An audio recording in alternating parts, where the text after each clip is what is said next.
morning. It's Friday morning here, and it's the 17th. I love the number 17, by the way. So it's the 17th of December 2021. Remember that you will not get this day ever again. It would never appear again anywhere, any calendar, in any life ever again. So whatever you decide to do today, choose wisely. Live every moment purposefully. Make sure that whatever you are doing right now is something you will be happy to look back at, not with regrets, not with any thoughts of disdain, any I don't know if my partner in crime this morning has any other adjectives for me. So that's how I introduce my partner in crime, Reginald Adia. I'm happy to have you this morning. It's been a while. Yeah, I know you miss me. Yeah, it's acceptable. You're supposed Yes, to I miss think me. I said it Yeah. loud and clear. Great. I miss Reginald Adi, the Oh, most notorious. and today is going to rain, but we pray that the rains don't come. It should Oh, be all we want the sunny. rain. I It, want it the should be rain. all sunny I and want the rain. fair. We simply want a fair weather I because want the rain. today we're bringing our 9 lessons and carols, which will be happening exactly at 6 p.m. I'm at the forecourt of the Bishop's Court here on the High Street. Okay. Johnny All Hills right. at So we Tamils shift the High rain for Street. tomorrow. Exactly. We shift the rains to Tomorrow. not tomorrow. Tomorrow I have church. Tomorrow. Well, certainly a beautiful moment today, Friday, 17th December. We have barely about 13 more days to the end of the year and about 8 more days to Xmas. And we are happy that you stayed with us from the beginning of the year up until now. We're also happy that you're alive and you're kicking because it's not been easy being alive from January up until now. And I also want to let you know that if you are alive today, it is not because you're too special, you're so special, or because, you look as beautiful as Ijoma here in the studios with me. No, it's just by the grace of God. And keep one thing in mind, all right, that, you would always wake up by the grace of God, but it is not magic. It is not mandatory that you wake up every morning. And when you wake up, count your blessings instead of asking why you woke up. Because in these times, sometimes we wake up and, Charlie, I am here. Yeah. Now I hear now. But Charlie, 360, 50 something days. I've not achieved. Yeah. You are looking at what you've achieved, and well, I have this from Joseph Campbell for you. He says that we must be willing to let go of the life we planned so as to have the life that is waiting for us. Yeah. Yeah. I think that's deep. Yeah. Yeah. We must be willing to let go of the life that we so planned that we can embrace the life that is meant for us. Yeah. So, Charlie, sometimes your plans are based on what society pushes into your mind and what you think society. Recently I saw a video, all right, social media. It's an interview actually of a lady in another African country, if I'm not mistaken. And she was being interviewed about her status of marriage. She is in the marriage where she has 2 husbands and several other boyfriends. And that's legal in their country? Well, I can't tell, but that is what she feels should be done. All right. And to her, she's moving away from society. That's her own way of moving away from societal norms. Because truthfully, when you think about it, nobody wants to be limited. All right. Yeah. Yes, nobody wants to be limited. Truthfully, when you think about it, a man, would always has a tendency of moving away from their particular relationship into other relationships. So to her, if society has not branded or described what is right as being with one person, in matrimony, I get then that. certainly we would have that free will. And what would that free will tell us? Go around out there, but there are repercussions to it. Perhaps that is what Exactly, she's not looking and at. that is why there are societal norms. Exactly. They are always supposed to put us Exactly. on the right. So what you plan, Yeah. drop it and embrace what is meant for you. you. On that note, we want to Yeah. go on a quick commercial break. Yeah. But before that, I have a special song for you. When we were young, we used to say Feliz Nabuda. You used to sing it like that. I'm saying you. I remember you. I remember you in that small shorts running around the gutter singing that Feliz Navuda, and I was trying to teach you. And he said no, so okay. I want him to relearn the words today. So please, Pep, hit it on for us. Let him learn the true words. For the first time in history, this year, 2021 Christmas, Reginald is going to hear the words as they are. Okay.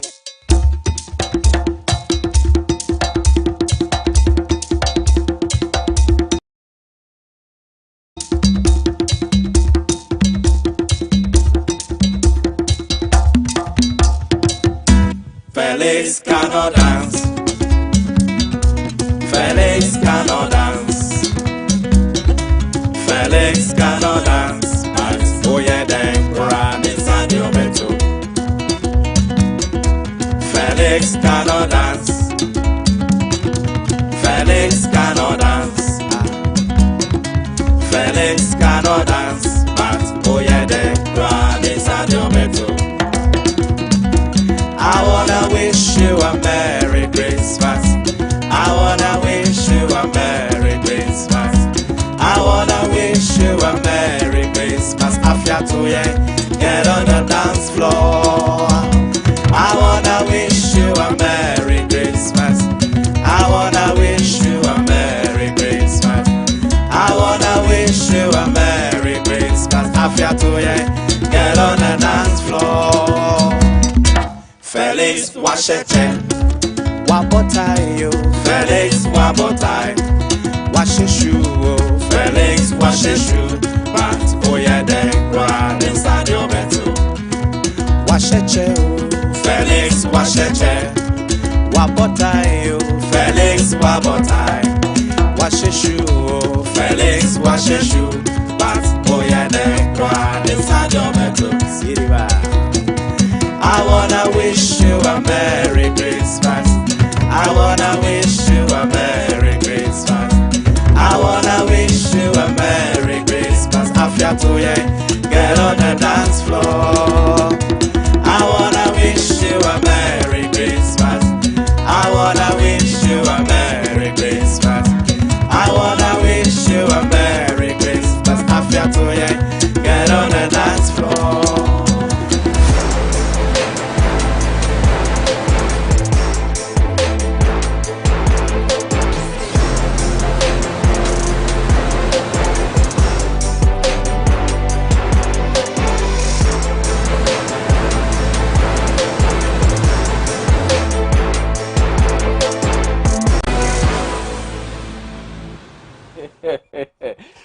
Certainly, Kwampa, with that beautiful rendition that you just saw. Felix cannot dance. Cannot dance. Felix cannot He's dance. learned the words now. Right. So now I have the local Feliz Navidad, and I think I'm going to learn the lyrics of this one. Yeah. I know it will be much simpler for you. Yeah, of course. I mean, I can relate with this one. Sadly, we don't have too much of local Christmas carols. Yeah. You know, apart from the renditions of the foreign ones or the English ones that we usually translate into our local languages to sing, and a couple of few Christmas carols. So I think that this is one of them. We should embrace it. Felix cannot dance. Can you just give me one Christmas carol? Because you are trying to tell me you know. So you give me one, just one Christmas carol. For all our viewers, remember yesterday I said that Christmas is about giving, and I just gave them a very good message from Joseph Campbell. Oh, please wow. give them a carol. Let me give them a carol. Yay! Okay. Feliz No. It's already been done. So which one? Please, please. Ah, come on, you can do better. Saint Augustine, you can do better than that. Come on. St. Augustine's, yes, it's true. They don't sing Christmas carols. Please, even the saints there, cry tells us you have the whole hymn book. Please do But in your head. I have no Please, affiliation please. with St. Augustine's. But Oh, at this third day. Sorry, yes, sorry. we all students of Adisadel College are called Santa Clausians, and when you look into Wow. it, yes, Santa Claus is in there. All right, and so we don't sing Christmas Please carols. sing, please stop. We don't sing Christmas Stop the carols. defense. This is We not give. parliament. This is not court. We give. Just sing. So give me your Just sing your one mobile money. carol. I will send you one. Just sing. It's not helping. Sing one carol. Through all the changing scenes of life. That is my personal Christmas carol. It means something to me. When I sing through all the changing scenes, you know, the scenes change from Hamatan to Can you just sing? the sunny weather to the I let viewers are and calling we in get and just saying, can you just sing? Just you give me sing. 5 minutes. Give me 5 minutes. This one there is hard. Right, give me 5 minutes, eh? Okay. I think something is coming into mind. Let's go into the daily graphic. You know, I'm happy about this thing, but I think I don't understand so much of it. The Otumfor gold coin. Yes, I don't know what it really is, you know, to the nation. But I think it's instead of perhaps gold bars, these are you know, other ways of golds, yeah, bearing the face of Otumfor Osei Tutu II, the current Asante Hini. So it's captured here in the daily graphic. Otumfor gold coin lifelong project E on 3 group. The story is on page 28. And see, let's quickly peep into it and see or understand what this is about. So the significance of it. On Wednesday, the organizers gave further details of the significance of the coin, explaining that the Cultural Resource Center, which would be established in Kumasi with proceeds from the sale of the coin, will stand out as a national heritage for the benefit of the generations yet unborn. The Otumfor commemorative gold coin will be a lifelong project that will not only stand as a legacy for the Asante-Hini Otumfor Osei Tutu II, but also serve as a vehicle to project the country's cultural heritage, the organizers have said. Well, we will find out more on this one and obviously serve cherished viewers. Another story here, page 16. Audit Service signs contracts to build 19 offices and 85% green Ghana trees survive.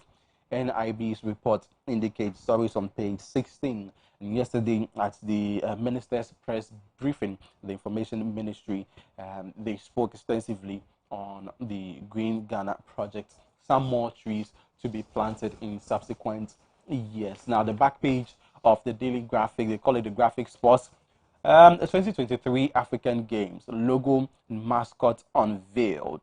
Logo and mascot unveiled amid explosion of culture. Yesterday we were there at the Accra International Conference Center. Isaac Morte has that story in detail, and in subsequent broadcastings today, you will definitely grab hold of it. So we have the mascots being carried, and they call it Okodie. Okodie is a local name for the eagle. The official mascot being carried in a palanquin to the ceremony. So we have a picture or an image of an eagle. This time an eagle with actual legs, because it's wearing what I believe to be a soccer boots. It's wearing the socks. It's also wearing shorts and a singlet, and the colors of his attire. Its attire is the colors of the Ghana national flag. It is also holding a torch. I don't know the significance of the torch, but hey, experience the African dream. This is what they're trying to make you understand, feel, and resonate with. Now, the center spread of the daily graphic: respond to fake election news. Respond to fake election news. African electoral management bodies urged. Another story here says that will facilitate access to information, says Yeboah Dami. Yeah, in another one, Parliament holds Festival of Nine Lessons and Carols. And we have pictures of honorable ministers, and my very good friend is captured here as well. Now, let's look at the big story on the front page of the Daily Graphic. Burgeoning democracy must thrive.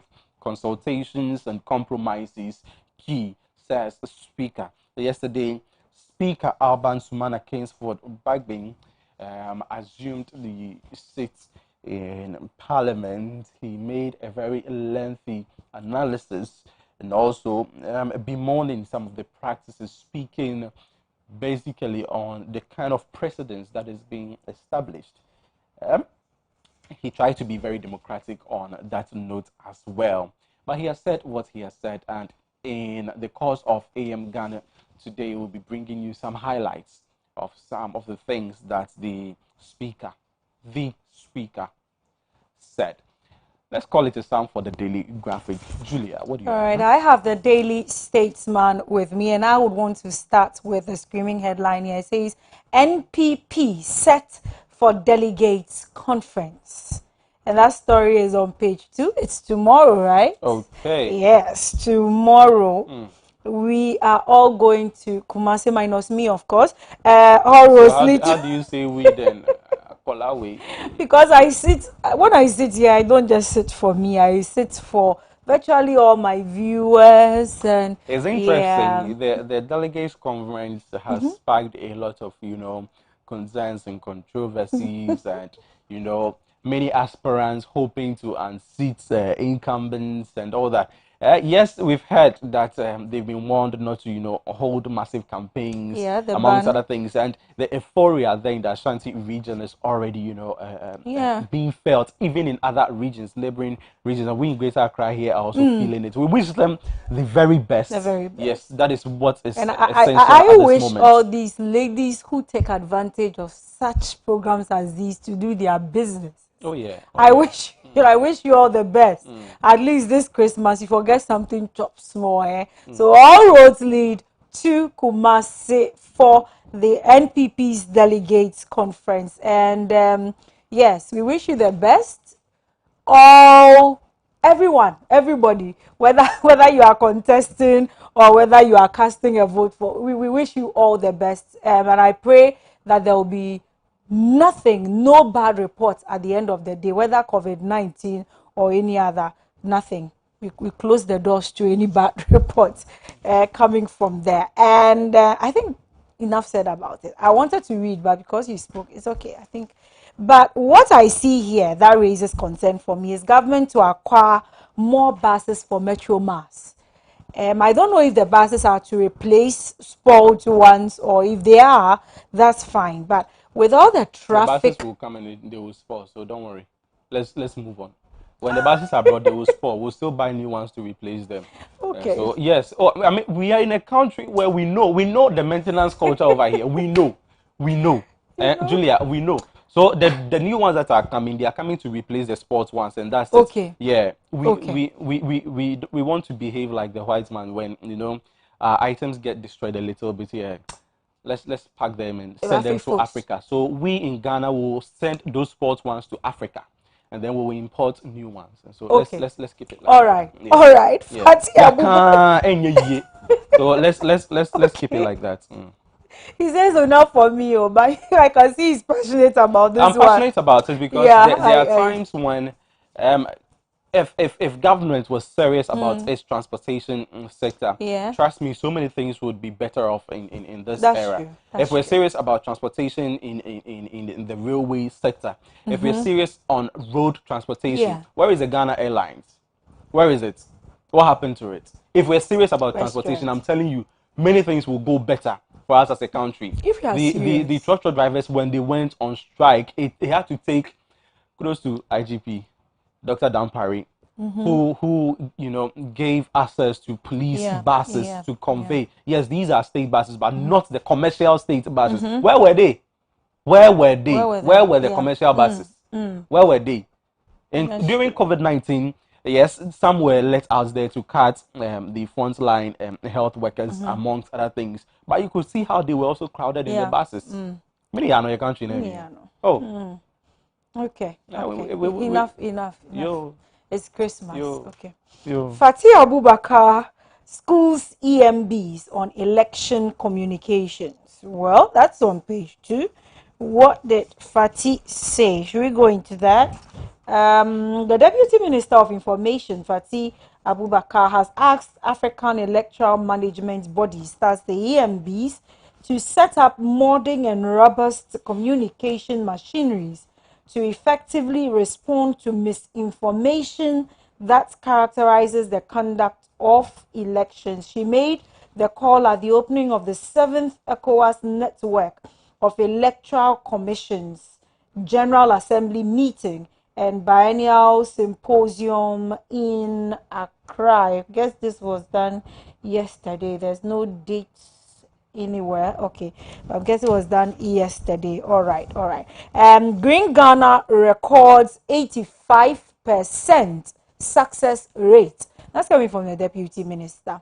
Green Ghana, you remember Green Ghana? Growing trees. I don't know how many you planted, but me, my house is already almost full now. I'm now looking for space. I must say that we here at Adwa Television in the Anglican Diocese of Accra, Oh yeah, specifically the Bishop's Court, are very proud to have taken part in the Green Ghana project. Our pictures are there, and I saw one. they would always remind us that several months on. I think that we should also take pictures of the progress of some of the trees Some of that the we trees, planted. yes. They're doing amazing. Yeah. They're doing amazing. And yesterday, when the deputy minister for the sector was speaking on this, she said that planting a tree is like taking care of a baby. You nurture it, you water it, you take care of it. At a point, you have to prune, which is tantamount to disciplining the child, until that point where you feel that the child, or perhaps symbolically, the tree has matured. Then you can leave it, to stand and grow by its own. At that time, its roots can go fetch for its own, sources of, livelihood and water, if you want to put it that way. And I must say that we here at Adwa TV and the Bishop's Court, because we care, we took care of these plants, and they're really, really doing well. Those who planted them and they didn't do anything about them, oh, the goats have finished it. It tells their character. It tells their character. The goats have finished it up. So you leave your babies to any form of prey. It's also quite a good initiative, because I mean, when you look at the nature of urbanization in these areas, and how we are felling trees, and even those mangrove areas, if you realize how quickly people are reclaiming these mangrove areas just to construct whatever. Charlie, we are killing a vegetation, a beautiful vegetation. So Green Ghana is a good move. And I think that all said and done, if you were not able to partake, it's never too late when it comes to trees. There are actually more trees to be planted, and Green Ghana is going to continue. There are about 70 I mean, you can even trees. start now, plant something now. It takes just one per seed. Try something today. You never know. Anyway, I'm going to page 3, and I see an interesting story here. Opuni's case takes a new twist as counsel denies questioning Honyenuge's objectivity. So the judge, Honyenuge's objectivity, and that story is on page 3 for you. All right, so on page 5 we have dispelling some myths about Down syndrome, and we'll see if we can do something on Down syndrome maybe next year. I want to go into sports. African Cup of Nations, fans will need COVID vaccination and negative tests to attend. Hey. All right, so Southampton defender Salisu rejects Black Stars call-up ahead of 2021 AFCON. Oh, okay. Why? I'm sure his reasons are there. It's on a penultimate page of the Daily Statesman. And on the back, for those that are interested in boxing, Joseph Parker II and Derek Chisora. Parker says rematch will be a make or break fight. make or break, do or die, and any other. And that's how I wrap up for the Daily Statesman. While she wrap up, let me unfold the daily guide. Here, it says on page 6, Atum for gold coins is a lifelong project. Atum for gold coins is lifelong project. Now, Lighthouse sues Manasseh Azuri and Co. See the story on page 10 of the daily guide. Now, tackle false reports, fatigue to election bodies. We have a picture of Fatih Abubakar. The story is on page 6 of the daily graphic. Now, MPs approved 2022 budget estimates for ministries, and that story is also on page 6 of the daily guide. Now, the back page of the daily guide, Tashel weeps for Aubameyang. Now, clubs push for a league suspension till 2022 due to COVID-19. LOC launches Accra 2023 logo and mascot. LOC, the local organizing committee for the 13th African Games, Accra 2023 logo. And they launched the Accra 2023 logo and mascot. Milo, or if you want, Milo, gives 4 locals AFCON tickets. And in the center spread, I have never dated 2 guys at the same time. This is not coming from Julia. It is coming from Joyce Blessing. And we have a picture of Joyce Blessing and her husband, Dave Joy. Now, this is surrounding the issues about paternity tests, amongst other things. She says that she has never dated 2 guys at the same time. Well, Nollywood actor succumbs to cancer. Well, so we have a picture of the late Karibi Fubara. May his soul rest in peace. Today is Friday, so some entertainment news wouldn't be back. Samini and Stoneboy, as well as others, rock MTN's Carol's Night. Another story here, GIPC and UNDP targets more investors in agriculture and manufacturing. There are other stories in the center spread and in other pages of the daily guide. Do grab a copy for yourself. Do grab a copy, certainly. Also of the new weekend crusading guide. Otumfuo commends Lands Minister for exemplary leadership, and that story is on page 10. Kennedy is unwell. Yes, Kennedy is unwell. And when Kennedy is unwell, some people are also unwell. Everything seems slow and dull. And, well, he's even too weak to withstand cross-examination. So we wish him the best, more energy to those ill bones of his, so that he will be able to withstand cross-examination. That story is on page 3 and 10. Sami Jemfi, he's here again, fires salvos to MOH, that's Ministry of Health, Ghana Health Service, and the Food and Drugs Authority. And this is over compulsory COVID-19 vaccination directives. He has 3 serious questions for these states, authorities, institutions. Yeah. So there are 3 serious questions there that we all must read. It's there on page 3, Sami Jemfi, and as to whether he will be answered, well, I think we have more days in the year still left to see updates on this story later on. But I read this earlier, coming from the Deputy Minister Fatih Abubakar to African EMBs, set up effective and robust communication machinery to deal with misinformation concerning elections, of course. And facts vindicate Bechi Echamfor. I hope I got that correct. Echamfor, okay, over GAEC lands. This GAEC lands issue. And the more this issue develops, the more we see the lands being used up. So I'm wondering whether what used to be green fields, now estates all over the place. I'm wondering where this is going to end anyway. So let me jump. Foreign news: Australia bouncy castle fall. 5 children killed and 4 others injured. Bouncy castle. Hey, how big? Well, sometimes bouncy castles, become so huge, and there are accesses to other, parts of the bouncy castle. Okay. Yeah, and because it's bouncy, actually, these kids, in the exuberance of the fun, sometimes forget. And of course, these are kids, and once they're not supervised or checked, the unfortunate could happen. I mean, people die whilst having fun, and unfortunate incidents happen whilst doing some good thing, and so it's unfortunate and it's sad. May their souls rest in Wow. peace. It says, Five children. 5 children have died and 4 others are injured after falling from a bouncy castle that was blown into the air.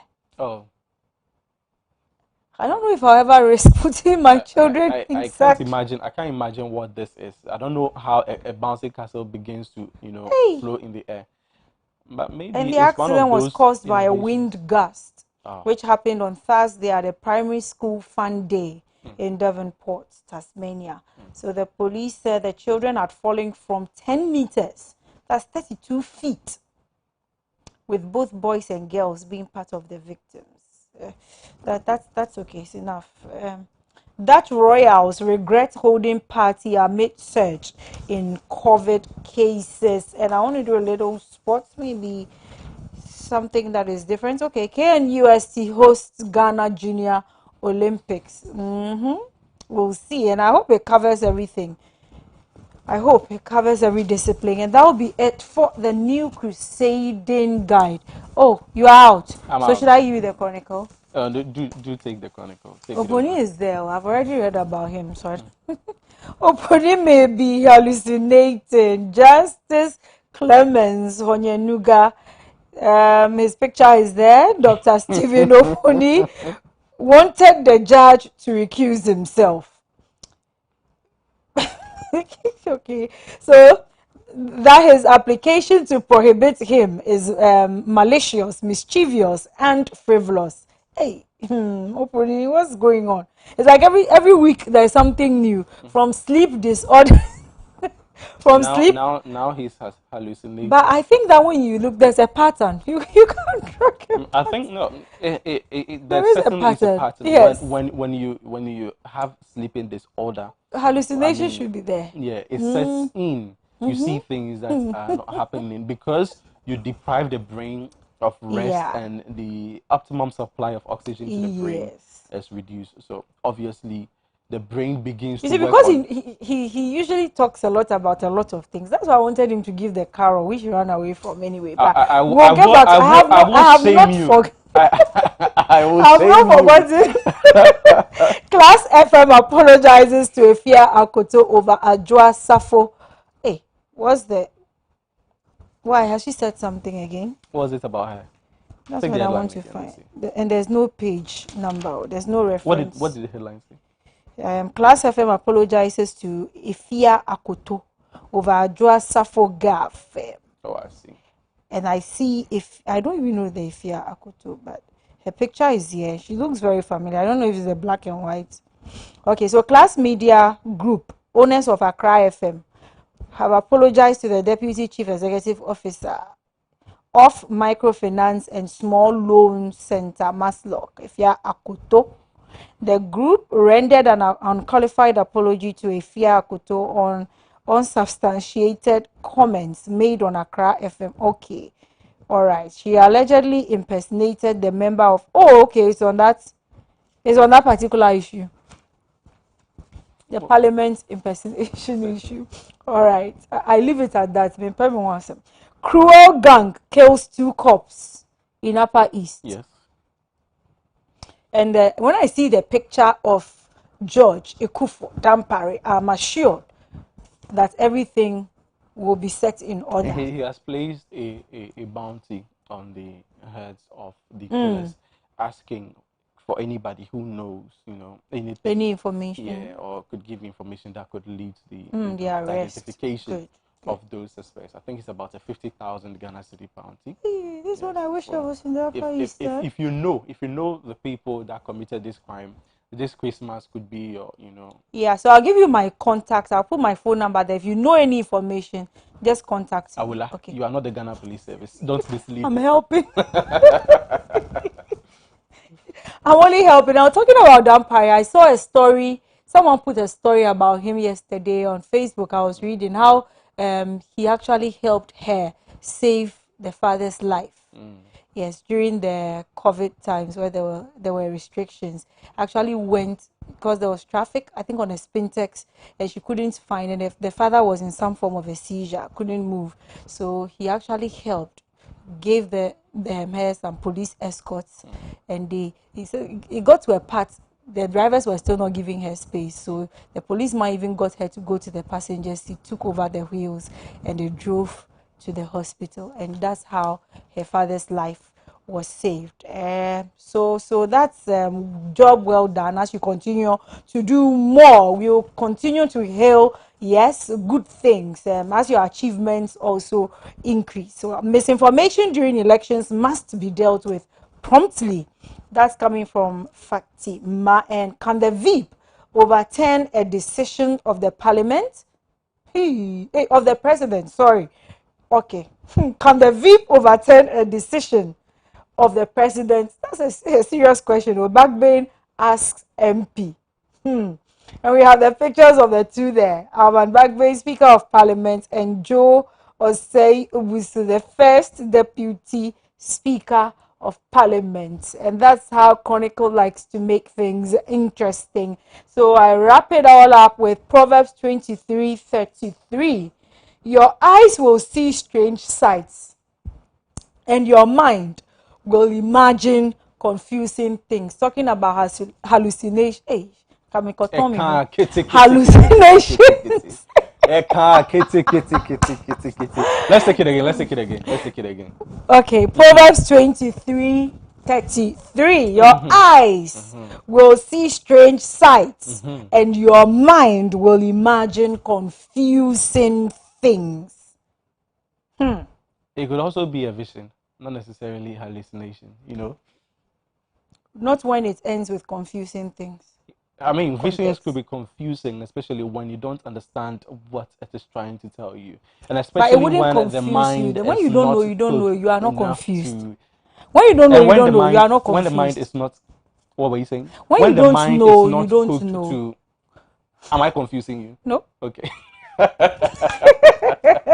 Sorry. I'm trying to see if you are intact, if you are not hallucinating. Or what word were you trying to say? Hallu what? Hallucinating. Hallucinating?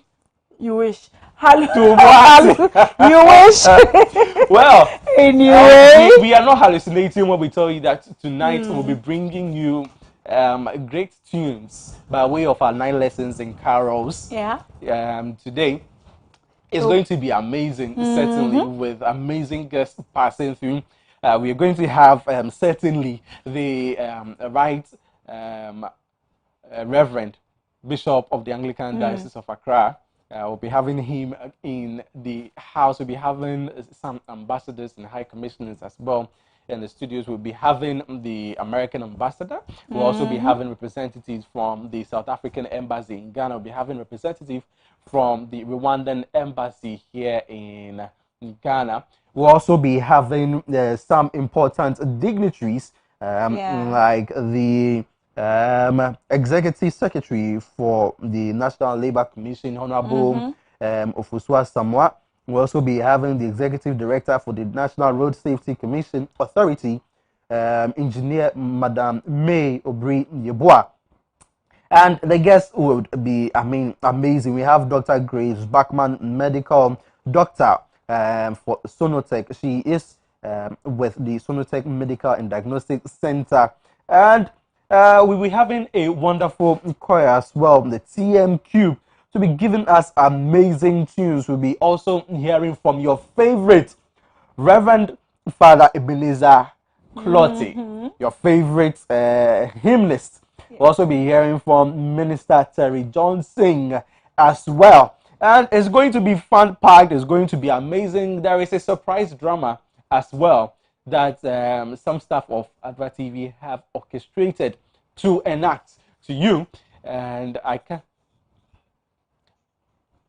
I can't wait. I can't wait. And so, as you're seeing on your TV, it certainly is today. And just like, I mean, unlike other institutions that are just, singing and reading verses, which is the cliche, this time we are going to focus on raising funds to have a donation and Christmas party with some kids in some orphanage homes. So if you want to partner us to visit these orphanage homes and especially to create a difference and put a smile on the faces of these orphans, please reach us on 0246 5837. Call us to pick your donations. You can also send us your cash donations to our mobile money number 0591 557789. 0591 557789. And don't wait till we start the Nile lessons and carols before you send in your donations. You can call us on the number is right there at the on the TV 0246375837. That's the number to call.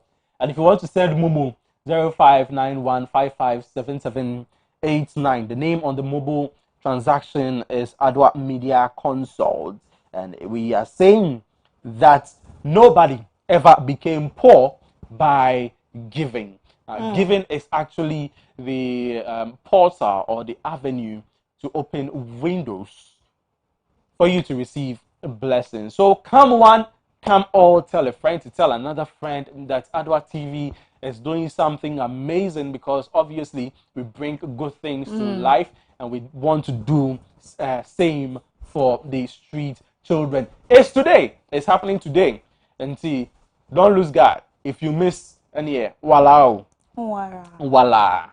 You're watching AM Ghana here on Adwa Television, and Julia would still want to put me on the spot. So if you can do this with me, let's quickly sing Dashing Through the Snow in a one-horse open sleigh. All the fields we go, laughing all the way. Ha ha ha. Bells on bobs ring, making spirits bright. Oh, what fun is to ride and sing and oh, jingle bells, we're right back.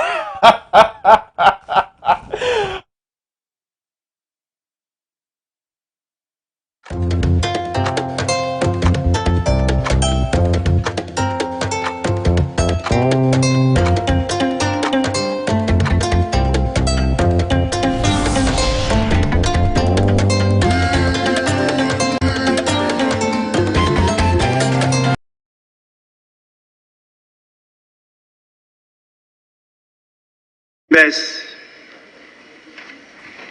before I proceed to address the topic of my official communication, permit me to take a few minutes to praise and glorify the Almighty God, my fortress and my Lord, for the traveling mercies and the regeneration and renewal of my body and life.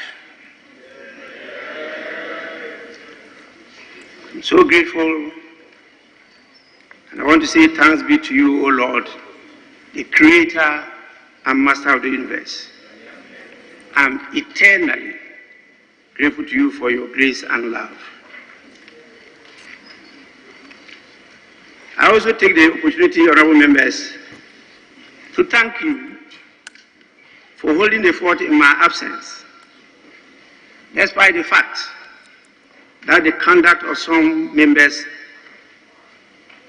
raises fundamental issues bordering on a complete disregard of parliamentary practice, procedure, and process of the House. I have taken my time to read the order paper, votes and proceedings, and the official reports of the days in issue. And I'm convinced we should accept the view of the conscience of the nation that we owe Ghanaians an apology, and I will proceed to do just that. As the head of Parliament, the voice of the legislature, who speaks for and on behalf of Parliament, hence the title Speaker, I, with all humility, apologize on behalf of the House and all the members for the aberrations of conduct and behavior of members on those days. I've taken responsibility for what happened in the House, and I admit the House is neither dignified nor exalted by those rancorous and unruly behavior of members. I promise to do everything within my power and authority to lead the House to chart a path of transformation, decency, and a change for the better. The conduct of members on those days also touches on the legality of the decisions arrived at in the House and how we arrive at those decisions. It will help for members to look at these issues dispassionately, in humility, devoid of egos and partisanship. As a house of honor, dignity, and as I often say, measureless might and majesty, members of Parliament should, for a while, allow the 1992 Constitution, the enabling laws, precedents, and the standing order of the House to lead the way.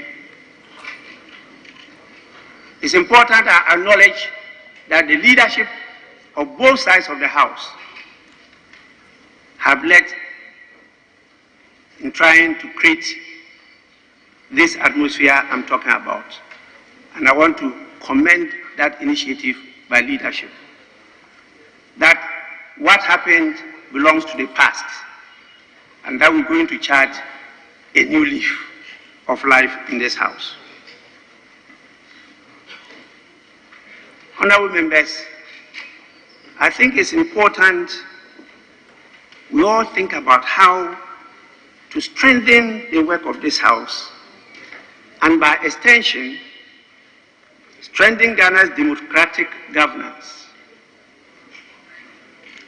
Members need to consider the precedents we set by every decision and action we take in this House. Over and above that, members must bear in mind that as members of Parliament, they also represent the good people of Ghana, the citizenry, not just political parties. We represent ultimately the people of Ghana. Members, just try to recall it, or view a playback of the proceedings, or read the official reports of those sittings, and you appreciate what I'm referring to. It was grave disorder with its resultant comedy of errors, and I will not take lightly a repeat of such disorder and indiscipline in the House.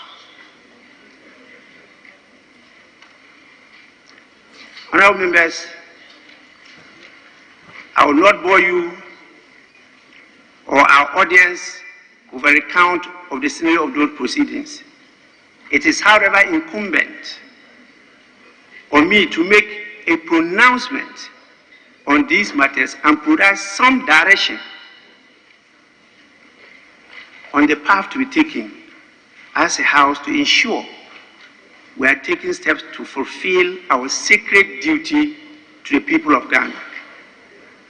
To do this, it's necessary to summarize a few proceedings and decisions that were taken by the House to lay a foundation for me to propose a way forward in these matters.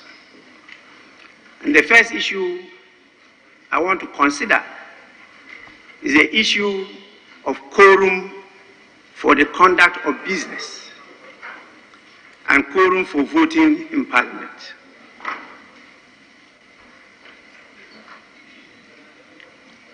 Honorable members, the first matter that requires some pronouncement is the matter of quorum, which forms the basis for the decision taken by the House. First, to reject the budget. Second, to rescind the rejection of the budget. And then to proceed so far. Admittedly, the Constitution prescribes the quorum for the conduct of business of the House. A lack of quorum meant the business cannot be done. A quorum of 1/3 of members is required for the commencement of business. A quorum of no less than 1/2 of members is required to determine, for example, a resolution for approval of international loans, and a quorum of no less than 2/3 of members is needed to amend some provisions of the Constitution. Depending on whether it's just to legitimize its business in terms of the conduct of parliamentary business, or take an ordinary decision, or make a resolution, the Constitution is very specific. And the highest quorum that is demanded is a quorum dealing with the removal of the Speaker. Please kindly take time to read Article 69(11), 75(2), particularly B, 82(1), 95(2), particularly D, before you come to the 102, 104, and 106, particularly paragraph 10. Don't forget to also read Article 113(2), 1743, 1811, 2682, and 2913. When you go through all this, you can see the range of what is referred to as quorum of the House. The provision that deals with the basic components of quorum, which is Article 102, that is the quorum to transact business, are made of two basic components. The first is a percentage, 1/3 of all members of Parliament. The second is the exception, excepting the one presider. Those are the two important ingredients in Article 102. And that lays the foundation for the issue of quorum. The others basically are focused on decision taking. Honorable members, the question of whether or not a quorum exists, either for the conduct of parliamentary business or for taking a vote in Parliament, is therefore a question of fact. The practice in all parliaments since the inception of the Fourth Parliament, or the Fourth Republic, has been to raise the issue of quorum on the floor at the time the business or the vote is being taken. Usually to raise it is a member who will get up and raise that issue. Honorable members, admittedly, it is a responsibility of the chair to make a determination if there's a quorum at the beginning and at any time during the sitting of the House. However, there is a presumption of quorum to undertake business unless a question is raised. The chair may, in the absence of an objection to the contrary, presume that the House is duly constituted for its work. It is only when an objection has been raised that the Speaker may then take steps to in compliance with Order 48 of our standing orders of the House. Clearly, the reason is obvious. There's a practical challenge of the Speaker knowing at every time the number of members present in the House. And honorable members, don't forget that our standing orders define House to mean Parliament.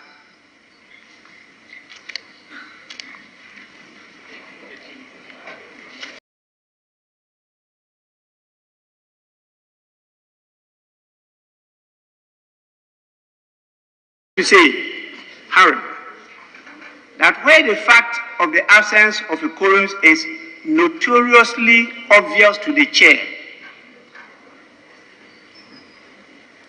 then perhaps it may be incumbent on the chair to raise the issue suo motu. You don't need any member to raise it when it's obvious to you that there's no quorum, particularly at the beginning of the sitting.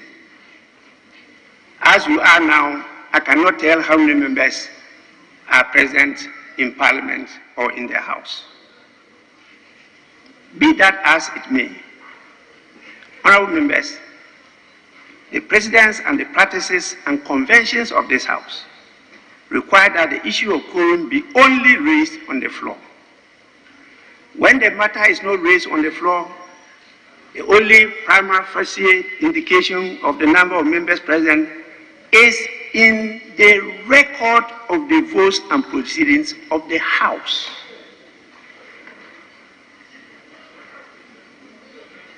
I will just cite a number of instances which are quite instructive on this matter.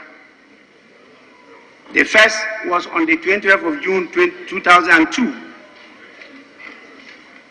The sitting of the House was suspended after an objection was raised by Honorable Kwachi Adu, the MP for Afran Plains South, for the absence of a quorum to commence public business. The Right Honorable Peter Alajete began the process of adjourning the House until his attention was drawn to the fact that members had begun to fill the chamber.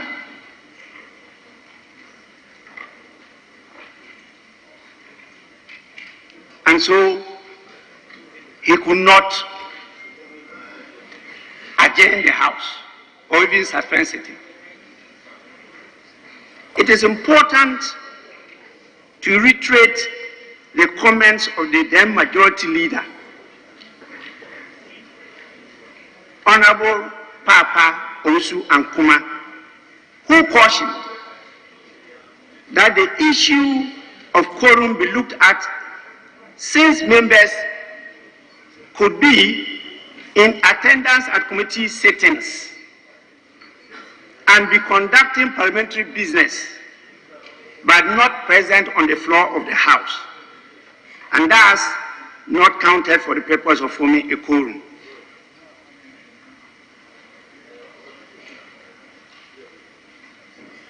It is my belief that Honorable Papa Osu Ankuma premised this view on a point of law. The issue of quorum is on members present in Parliament and not on the floor or in the chamber of Parliament. Please, you can refer to the articles I mentioned.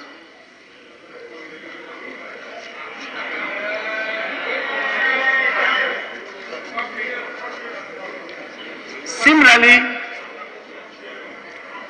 On the 22nd of February 2014, this House stood adjourned when the issue of lack of quorum was raised by Honorable Alfenyo Markin, who is now the Deputy Majority Leader.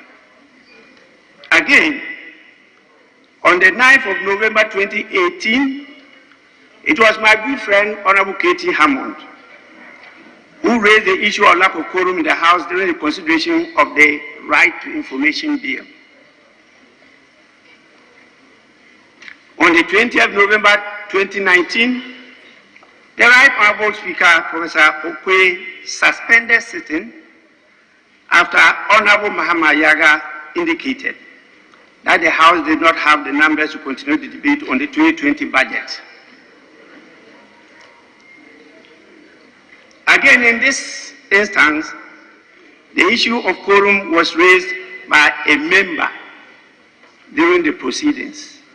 I just cited them for you to know that it is members who usually raise the issue of quorum. The Speaker cannot on his own sit here and know unless it's obviously clear to the Speaker.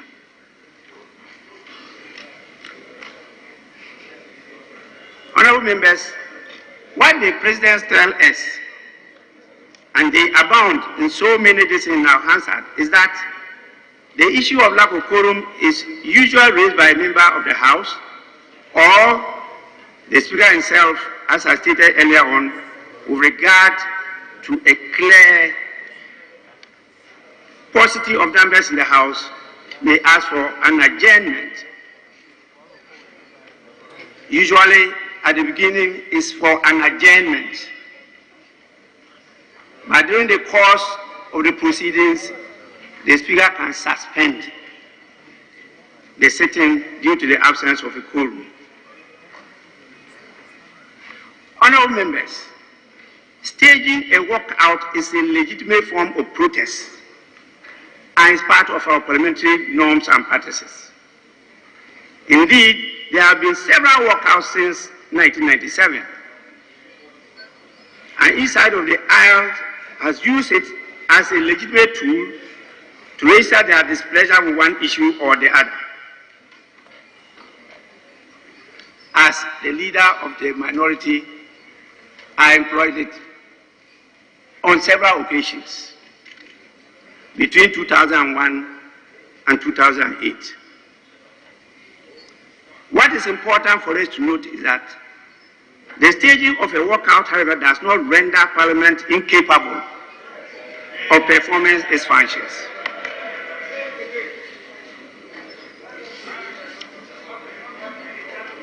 I can refer to so many instances where walkouts and boycotts have never succeeded in delaying or preventing the continuance of business of the House. But let me cite just three. On August 22, 2003, the minority staged a boycott of the House in protest against the National Health Insurance Authority, which was under consideration, and the minority was against one provision. I led that walkout. Business of the House continued despite boycott.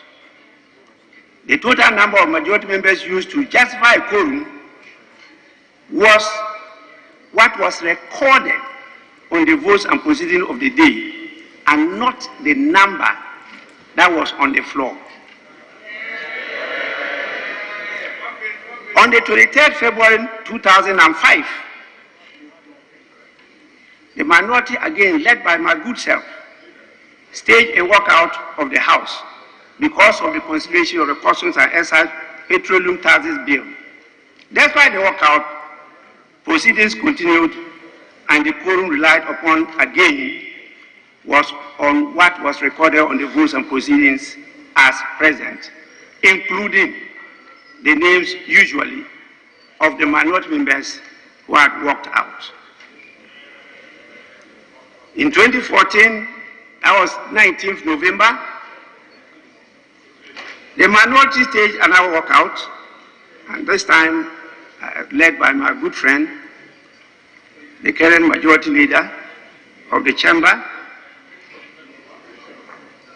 on the introduction of a 17.5% special petroleum tax levy. Again, despite the walkout, proceedings continued. The votes and proceedings recorded the members that were present, and that was what was used to justify the decisions of the day. So it suffices to say that the failure to raise an objection for a lack of quorum does not mean decision taken on that day are invalid, are wrong, or not legitimate.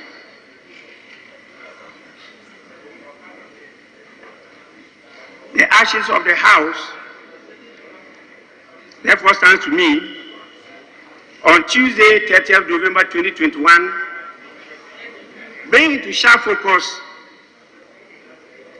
I want to take this because we will need to put the views in the official report of Parliament. There will be people who will be doing research in the future. It's not just a matter of in-camera discussions. What happened earlier on has been captured, and this response must also be captured.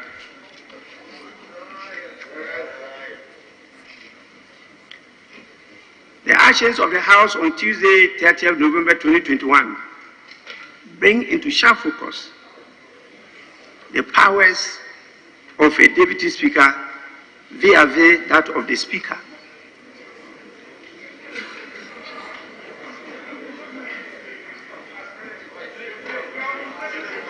On that day,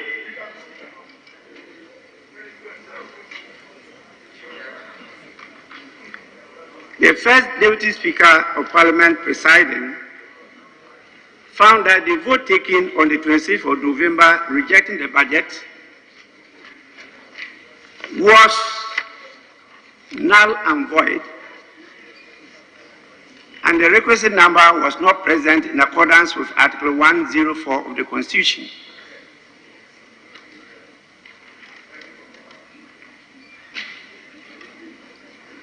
The decision taken on the 30th of November 2021,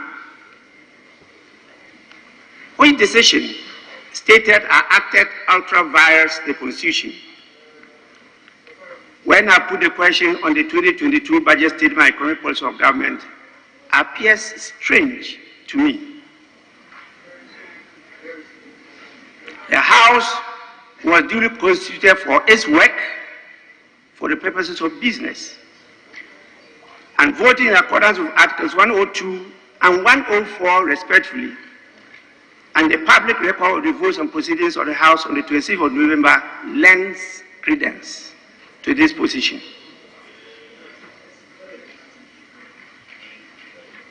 It is persuasive to note what Eskime, an authority in parliamentary practice, says on this matter.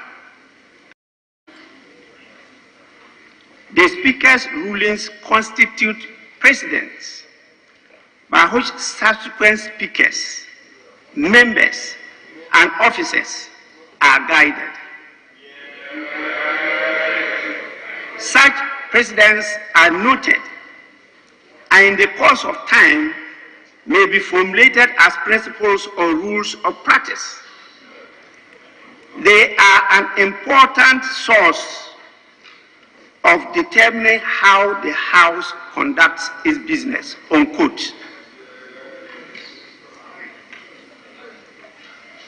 Honorable members, as to whether a vice president can preside over a cabinet which had earlier on taken a decision on a subject matter presided over by the president, and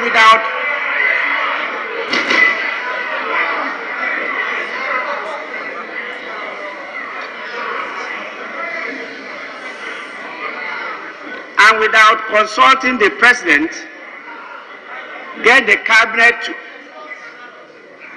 to rescind the decision earlier taken is for your kind debate as you started.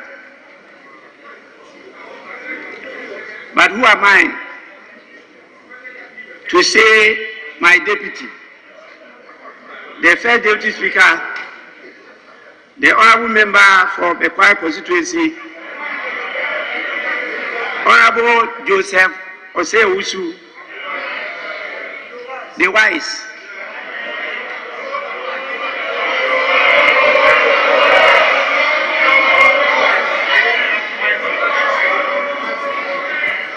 well, he didn't join our group, the three wise men, he didn't join us. So he's still Joe Wise, not wise man. Who am I to say that he might have indulged in an act of misconduct?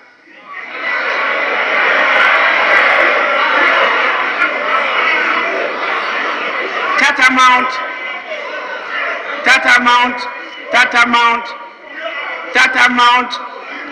to insubordination.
Mannequins fought backbeing yesterday when he resumed his seat in Parliament, and he was basically speaking over incidents and precedents that was set, and all of the matters that has transpired in his absence.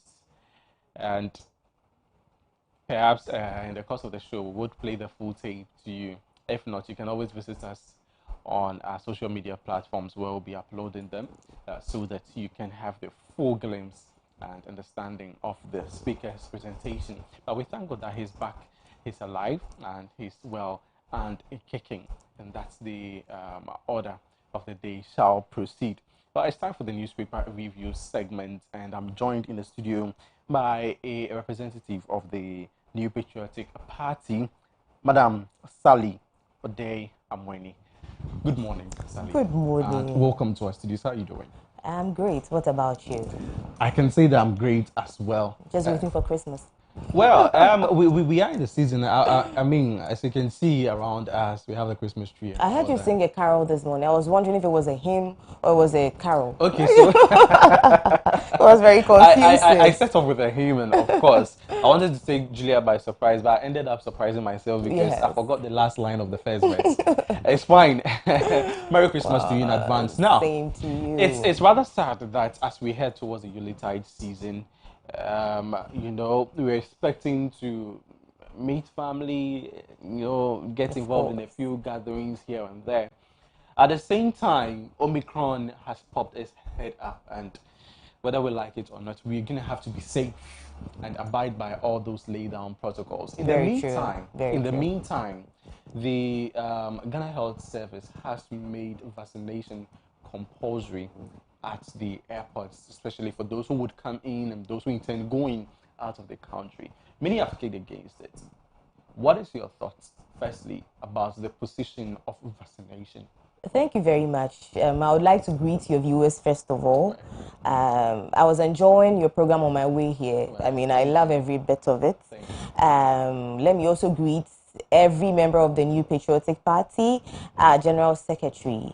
Yesterday we had a very fruitful conversation with him. To the Greater Accra Regional Secretary, Honorable Parker, wherever you are, I greet you this morning. To all communicators in Greater Accra region, good morning. And then from tomorrow to Monday, the New Patriotic Party is going on conference as our constitution demands. So to all the 8,000 delegates that are going for the conference, I wish you the very best. And as Ghanaians know, the NPP is the obvious choice in the future of Ghana. Now, back to your question. Yes, we all want to enjoy Christmas with our family and friends. And the making vaccination mandatory before traveling outside the country and coming in, I think is very important in the sense that, I mean, for those of us who have traveled around, we can tell that if you don't carry a yellow fever card, you can't travel. So I don't think it's any different getting vaccinated against COVID. It's just like getting your yellow fever jab before traveling or boarding any plane going anywhere. It's mandatory all over the world. So this is no different. So yes, I think it's very important that we all get vaccinated. Have you been vaccinated, by the way? I'm fully vaccinated. Very I took good. a single dose. The vaccine I took requires just a single dose. I took the Johnson & Johnson, so You're lucky. I am fine. Some of us don't like needles, so certainly, yeah. certainly. As at the time, I think that there was also that scare, but you know, I made it a point to take, and I actually videoed and shared with my friends that I was taking my jab. Go Great, take yours as great, well, and I believe you're fully vaccinated. Yes, I am. I am. So we are continuing with the message. Let's keep it going and get yourself vaccinated. However, there is a scare in relation to, you know, the acceptance of the vaccine. Very and true. typical amongst them, it's rather sad that my own people in the Volta region, my brothers and sisters in there, I would want to call them Nyabro. Now, they are, you know, refusing the vaccine to the extent that these vaccines that, you know, has taken lots of processes and lots of hopes to reach them or to get to the region have, you know, gone bad. They have expired, of no use anymore. It beats my mind, and I cannot, you know, fathom why we need to, or we have to get to this point. What crosses your mind when you realize that Ghanaians are still adamant about receiving the vaccine? Well, thank you for saying Ghanaians. It's so hard to accept change as Ghanaians. Trust me, it's so hard to accept change. And we Is cannot... it only a Ghanaian factor? No, I think it's change general. is Change is difficult. difficult. It's general. It's general. And we cannot blame the people of the Volta region fully because, like I said, change is very difficult. And I mean, we've heard a lot of theories surrounding this vaccine. Conspiracy theories. Some may be true, some may not be true. So it's very difficult. I mean, there are statements going around that even if you take the vaccine, it can cause impotence. I mean, these are things people are saying. Initial things. But I took the vaccine, and I mean, I'm still fine. I think you should let the whole world hear this. It's an education we need to pass out. Yes. Others say you're going to die. People are scared of the aftermath. I mean, some get very serious complications after taking the vaccine, which is expected. That is why we are asked to take painkillers and all that. So yes, we can't blame them fully. And also, I mean, we have read and watched documentaries where vaccines take up to a year or more to be produced. COVID came in 2019, and then we hear that there is a vaccine that we need to take to protect ourselves against COVID. I mean, it doesn't sound too right. You know, it sounds a bit funny. Well, if you want to follow all of those precedents, certainly you would ask questions. Yes. But the basic defense to that is that, look, during those times when they're developing those vaccines, we were not far advanced in technology. Very true. Now we have all the know-how. True. And so it should obviously, and if you ask me, in my experience, one thing I realized that experience reduces the amount of time spent on work done. Very true. And so once we have done it before, specifically, obviously not for COVID, but once we've passed through the processes of generating vaccines, obviously we should have a reduced time. So I don't think Sure. people I agree, but people have all sorts of beliefs. Yes. So yes, we can attribute it to that fact. But then again, I think that we should do more of education. Yes. We are doing well, but then I think we need to do more. We should touch the bases. We see COVID education on TV. We hear it on radio. I mean, people are in Ghana who still do not have TVs and radio sets in their homes. So what do? I will plead with health professionals, doctors, to ask their community health workers to come down, touch the bases, to our houses, to our workplaces. You know, you can watch it on TV and then you won't really feel the effect. But if you have a health professional sitting right in front of you, telling you do this, do that, you feel the impact more. So that is one way we can increase the education on the COVID vaccine. I mean, sensitization is very important. People need to be educated and educated. And I think if the education has gone down well, the government can go ahead to take punitive measures. I mean, we heard recently that during this festive season, if you haven't been vaccinated, there are certain places you cannot go to, which I think is very important. Just like you cannot travel without a yellow fever card, I think it is important that you don't go to certain events without being vaccinated. If you listen to the president's the recent address by the president, Yes, he indicated that event organizers should ensure at least or advise that the people who attend the events are fully vaccinated. So as it stands now, there is no directive to directly penalize people who would attend such events and are not vaccinated. It would really behove on the event organizers to put in measures to ensure, maybe have a code scanner that when you're coming, they would obviously scan your tickets or what do we call them, the vaccine cards, before you get into these places. And so I am thinking that by now we should have a legislative instrument whatsoever to ensure that people who go to such places, have the cards. But how do we implement such motives or such moves if, as a country, we have not been able to vaccinate a greater percentage of the populace? Would it be fair? Not at all. Well, I think that just like we are making the registration of SIM cards mandatory, we should make the vaccination mandatory. I mean, this is very basic. You're protecting yourself, you're protecting me, you're protecting your neighbor, you're protecting your whole family. So I think Ghanaians need to really understand that you're not doing this for the government. You're doing it for yourself. You're doing it for your household.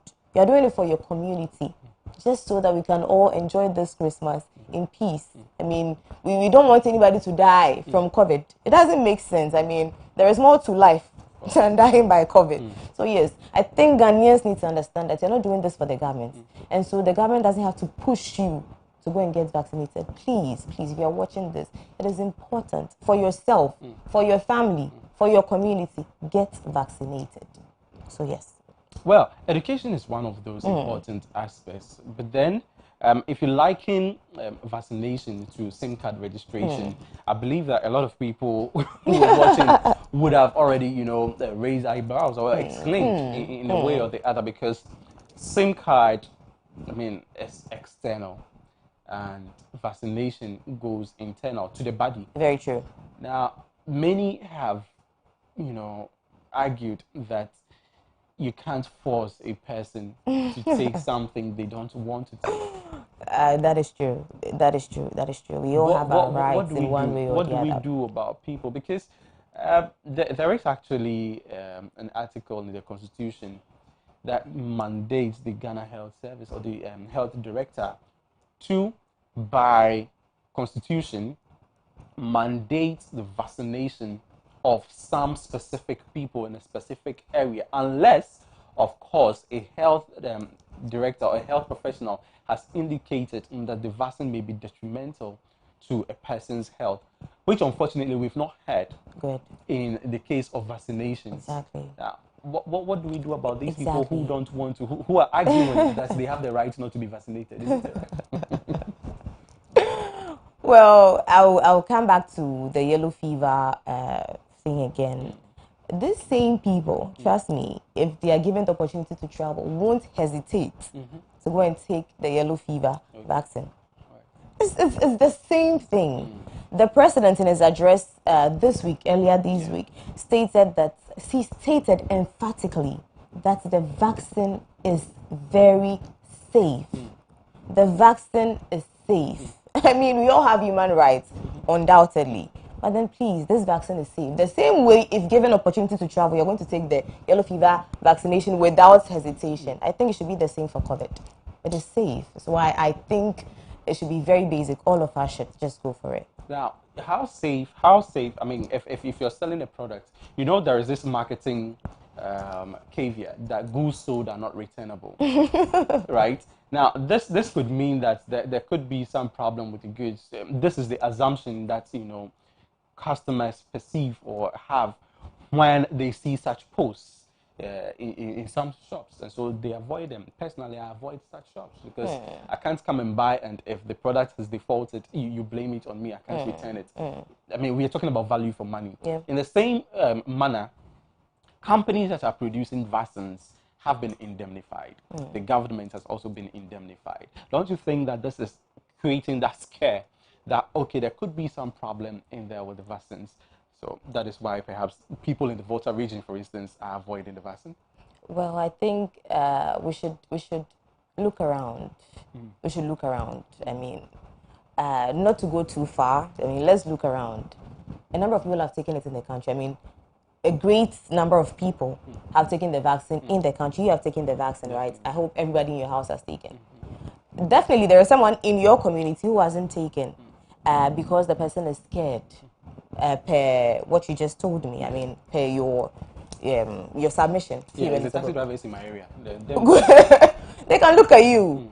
Santa Clausian took it, and he's okay. Reginald. I went to school in Cape Coast, so yeah. Okay. Right. I mean, they can look at you. Reginald and his whole household have taken the vaccine, and they are doing perfectly well. None of them is dead. None of them suffered severe consequences after taking the vaccine. Probably slight headache, general body weakness. But then it went after a few hours or a couple of days. They are okay. So people can use you as an example. Reginald is fine. His household is fine. So, I mean, I'll be fine after taking the vaccine. Except you have underlying conditions, even that it has been catered for. So I think it is important. I can't stress on the importance of taking the vaccine enough. Whilst we struggle to educate people about the vaccines, there are some of us who are also, when I say some of us, I mean some Ghanaians as well, who are doing everything possible to continuously push the conspiracy theories. Yeah. You know, recently, and sadly, I saw on social media a policeman who is supposed to be a person who would, you know, help maintain law and order and be a good example in society, placing a mobile phone on the shoulders and saying that there is a magnetic chip in the vaccine. Okay. I don't know how a chip would be injected into you unless it's a nano chip, of course. But I don't think we've gotten to that point yet. No, not at all. This is what he's saying, that when they place the phone on that part that was injected, the phone sticks because there is a magnet in the vaccine. Is that scientifically proven? Certainly, the populace wouldn't need that, you know, scientific proof. How many would even want to go through that trouble? What I'm asking is that this amounts to the spread of false news, causing fear and panic. Don't you think that it's high time? I mean, we have Dr. Dampare, who is doing so well. So well, amazing. Should he be arresting such people in these times? Because they are making... Now, the point is that the government has an agenda to vaccinate at least 20 million people, which is the adult population. Very true. When you check our population census, by the end of 2022. And this year, they intend to vaccinate 17 million, which I don't think will be possible because of the and especially because of the attitude of some of our people. Yeah. don't you think that it's high time that people who are refusing the vaccine and people who are preaching false news be arrested or be brought to book? Well, in the case of the policeman, I think, like you said, the IGP is doing so well, and because the policeman is in his sector, for the lack of a better word, I think he can deal with him. But then generally, people, I would advise that people watch what they listen to. I mean, try to get credible information. Adwa TV is there. You people give us credible news. So I would recommend listen to Adwa TV or watch Adwa TV for credible news, credible information. And also, Ghanaians have the culture of believing everything we hear. And it's not entirely our fault. I mean, my mother or my auntie or even my grandmother who sells in the market, I mean, I don't expect her to actually ask questions when some of these conspiracy theories come up. So yes, but then I would advise that we ask questions. It's important. I mean, if you hear something, I mean, like the policeman's case, putting a phone on his shoulder, saying, I mean, what is this?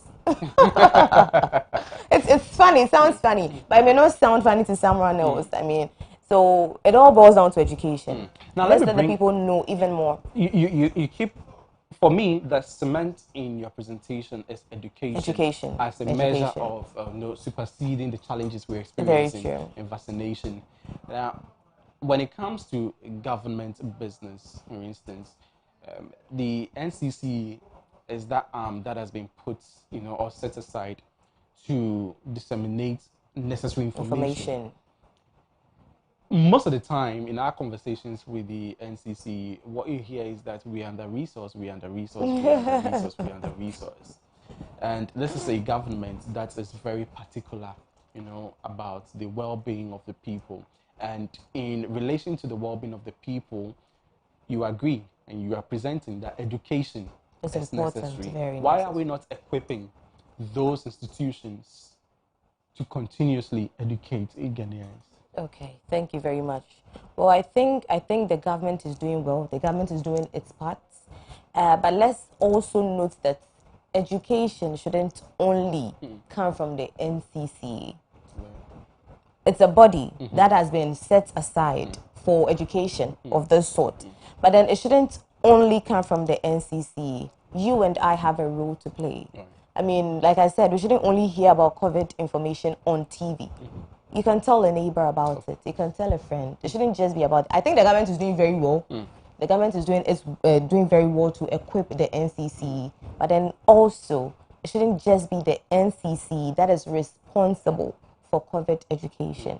You and I have a role to play. All right. Finally, what do you have to say to people in the Volta region? Not just the people in the Volta region, but Ghanaians who are refusing to take the vaccines. Because gone were the days when people would queue for days, and then the last people at the end of the queue will be told that the vaccines are finished. Now we have vaccines in stock, and people are not going. So many of them. People are not going for the vaccines. You are a communicator for the current administration, the party in administration. What would you say, especially to those who listen to you and to all Ghanaians? Okay, I think the Ghanaians love rush work. We like last minute. Of course. We would wait and wait and wait until we hear that, okay, after tomorrow, we are not doing this anymore. Then you find a lot of people gathering at one place just to take the vaccine. I don't think we should wait to get to that point. The time is now. Like I said earlier, it is not just about you, or it's not about the government. You're not doing it for the government. You're doing it for your own self. You're doing it for your brother, your sister, your mother, who is likely to suffer severe consequences if she's affected by COVID. You're doing it for everybody around you, not for the government. So I'll plead with my brothers and sisters in the Volta region, please get vaccinated.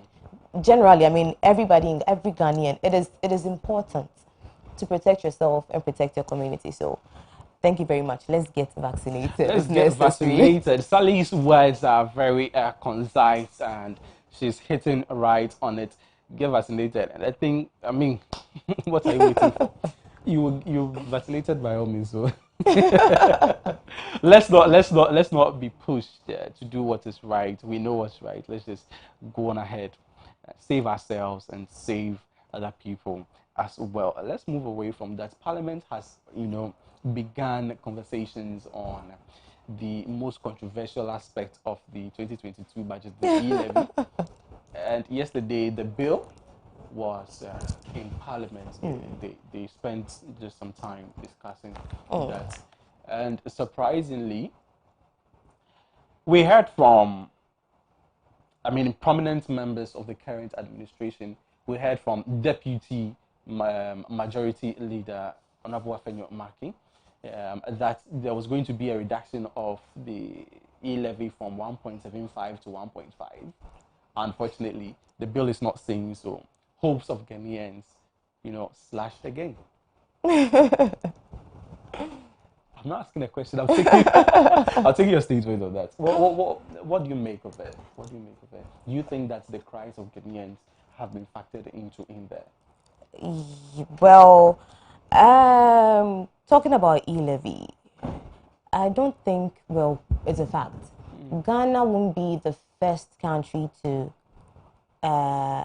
initiate e-levy, and it wouldn't be the last. There are several African countries that are doing this e-levy thing. Let's take Kenya, Tanzania.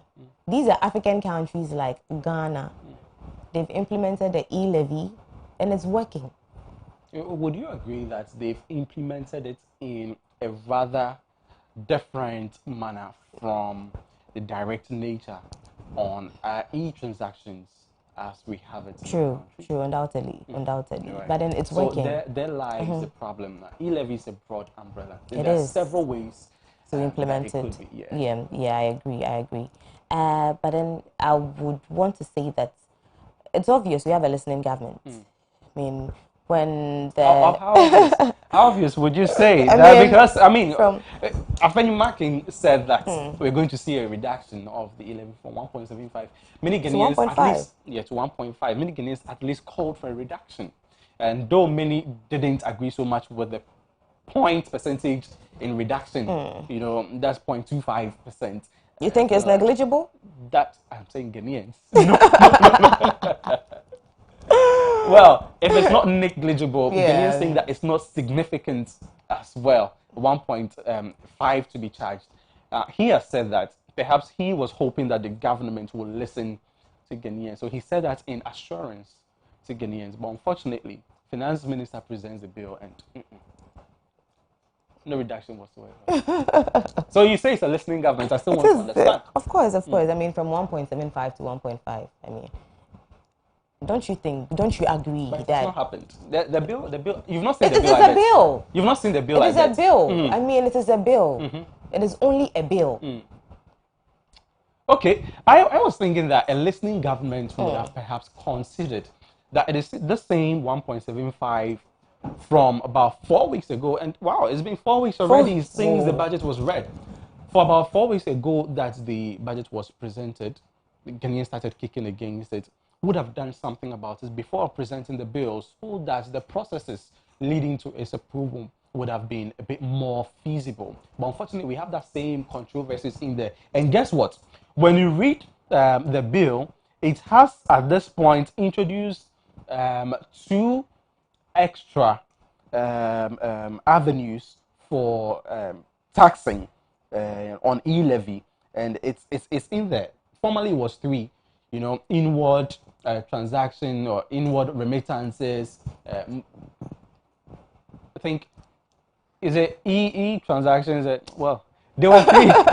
There were three, right? Now we have 5. What's happening? Okay. Listening government. Let's drift away a bit. I'd advise that Ghanaians focus more on the future than on the now.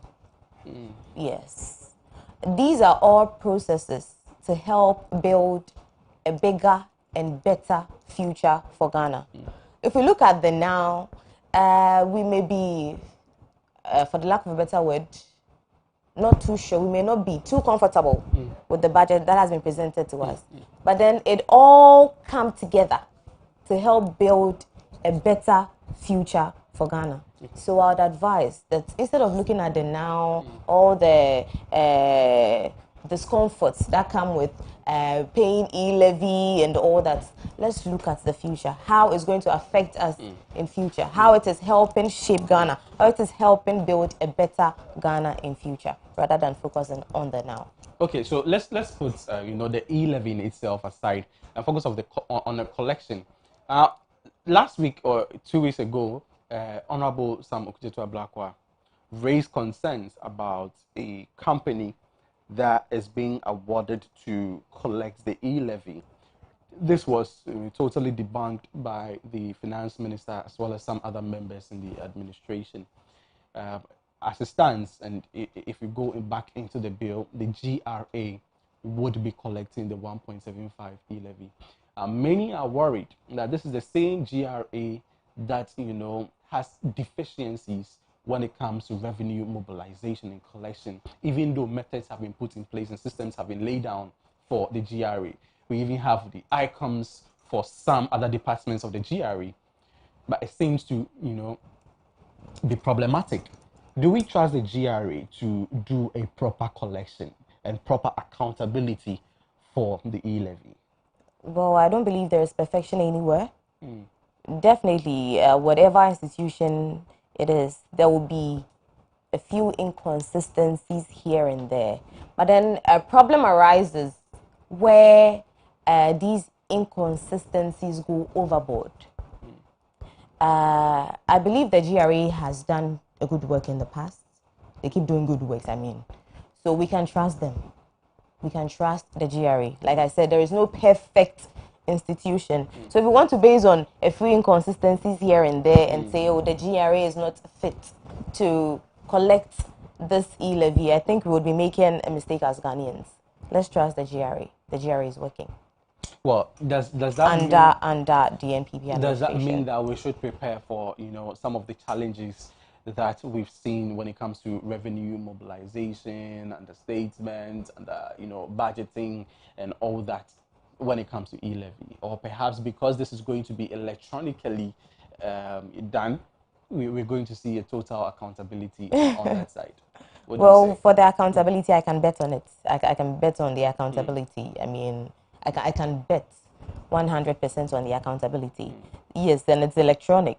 So let's see how it goes. But then I have assurance that I can assure Ghanaians that it is going to be done well. Okay. My friend Daniel from I don't want to mention, else I'll be giving too much detail. Yeah, detail. Daniel says that if we say that let's see, then it means that we are not sure. It's new. Okay. It's new. Right. It's new. Okay. And we have hopes, high hopes. But I'm saying let's see because once again it is new. So let's see how it goes. Okay. Well, there are some exceptions, by the way, and if you read the bill, you would find out that there are some exceptions. I personally have some problems with the exceptions. I don't know how the system is going to work. For instance, there is an exception that says that if you're transferring from an account that belongs to you to another account that belongs to you, there is not going to be that charge, which I find very, very, very amusing. I want to laugh what's about your reason? What's your reason? Because if I'm transferring from one account to another account, it's certainly from my bank to my Momo wallet. Okay. And there is this, thing about the Momo wallet. It's obviously an e-transaction, and there is no synergy between my Momo account and the bank account, specifically because they do not belong to the same entity. They are two separate entities. Unless perhaps I'm transferring from the same bank account to a different account type under the same bank, then that one we know that the same bank is transacting, but this one from a different platform to a different platform. Yeah, I understand. How do we ensure that? I'm a very technologically savvy person. Obviously, so I am looking looking at it's quite obvious. this. I don't want to bother you so much, but does it bother you? I think I agree with you this time. I find it amusing too. Right. Oh yeah, I do. I won't deny that. I find it amusing too. But once again, It's only a bill. Okay. So let's see how it goes. Right. I think you've done some fair justification on it. It's quite a bill at this moment. But for me, I think that some of those aspects of the bill quite worrying. We hope that our members of parliament will be very objective on this one and do Ghanaians some good. Let's not be in a hurry to pass something that we have not tried before. I was thinking that perhaps we'll look at a piloting stage, and then at the end of the piloting stage, account properly, and then we'll see if we can get the nod of the Ghanaians. But hey, it's just a bill, and it's a bit of government that we develop as a country.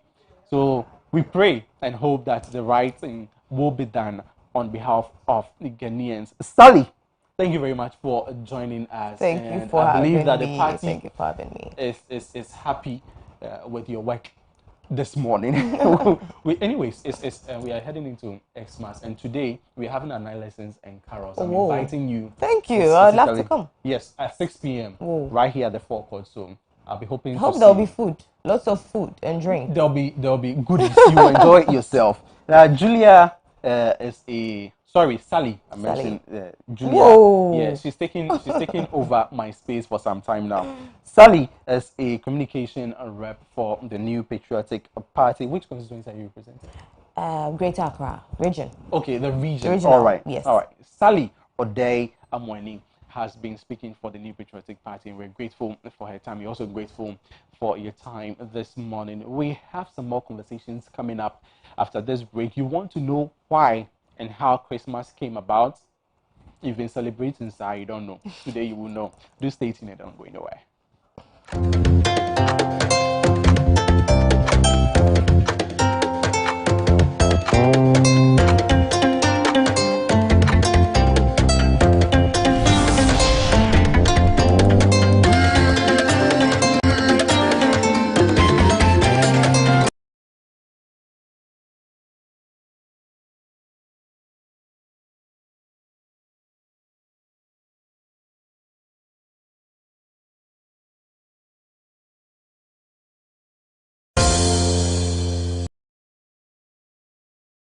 Yeah, CB will make up now. I'm a go correct. What's your best, Mancasa? That's it. You want oh, middle. You captures back on CB men capsules. Missy CB men capsules and America. Yeah, you see men and women's capsules now. You knew the data. And 1 year packaging I had a wow! What a packaging! CB men, any CB women capsules, no packaging is out. And you also no mood any Bianca Wako and Peggy. Share up painful, any about town, Mount Padano, any Padano, and come home. Susanna, Ghana man, Tamasi. Dodo Afre 0247 111671 and 0246 578 750. FDA aji edwedin kato yato.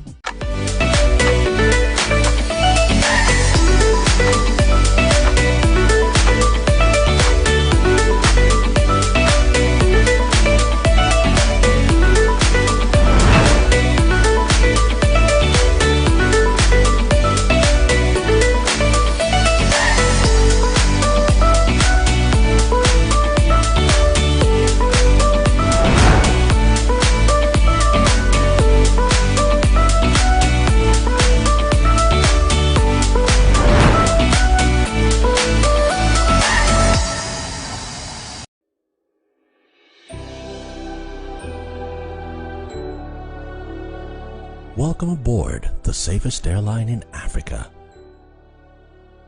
With industry-leading safety measures to protect your well-being. The first in Africa to earn a diamond standard of safety. Offering a more contactless, safe, and seamless experience. Delivered with a smile by Africa's first fully vaccinated crew. Creating special memories that bring the joy back to flying, so you can continue making memories with your loved ones. Book your flight with Rwandair today. Rwandair, the safest airline in Africa. Rwandair, fly the dream of Africa.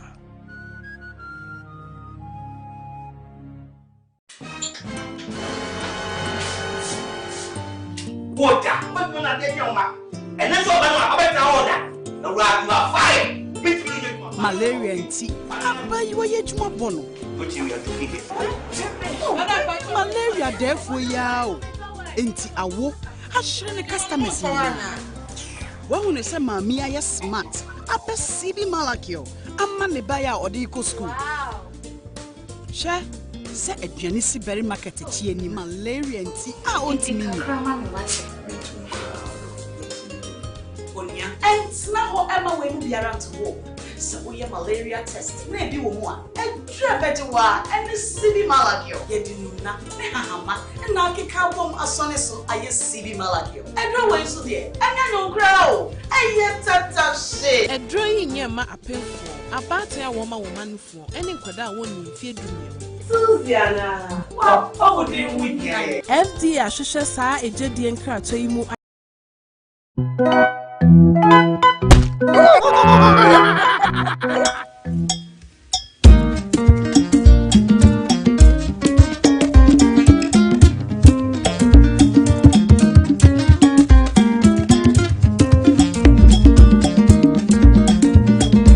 African drums, Kwampa, Sa, Siwa, Bronya, Yadiaba. On the first day of Christmas, my true love gave to me a partridge in a pear tree. Siwa. On the second day of Christmas, my true love gave to me Bayanyamamo and a partridge in a pear tree. Siwa. On the third day of Christmas, my true love gave to me Fanta and Katia. Bayanyamamo and a partridge in a pear tree. Sa. On the fourth day of Christmas, my true love gave to me God on your website, Fanta and Katia. Bayanyamamo and a partridge in a pear tree. On the fifth day of Christmas, my true love gave to me a guy. Go to me, Chingo, Chingo, Yalewan, Katiene, Kokaya Tutu, and a partridge in a pear tree. So, on the fifth day of Christmas, my true love gave to me a guy.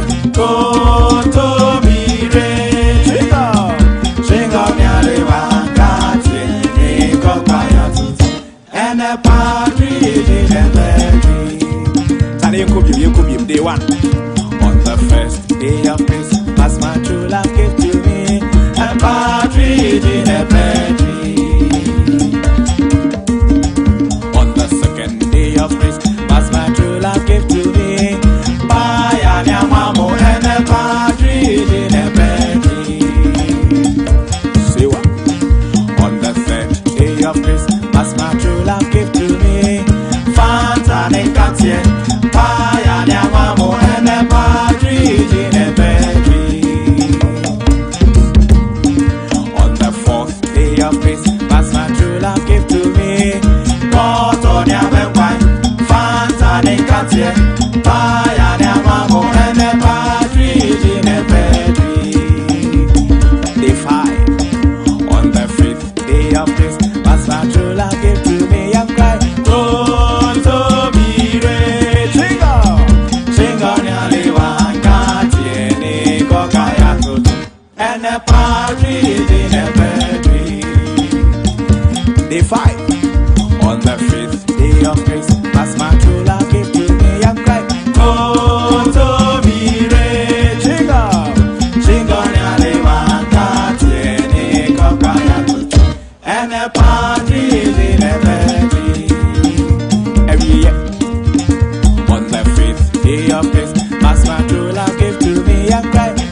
is Bronya, definitely Bronya. Thank you for staying tuned, and I hope you enjoyed our own local carol there, if you can call it a carol. Well, I want to talk about Christmas, and if we should go out right now, and I should find you where you are, and I ask you, why are you celebrating Christmas?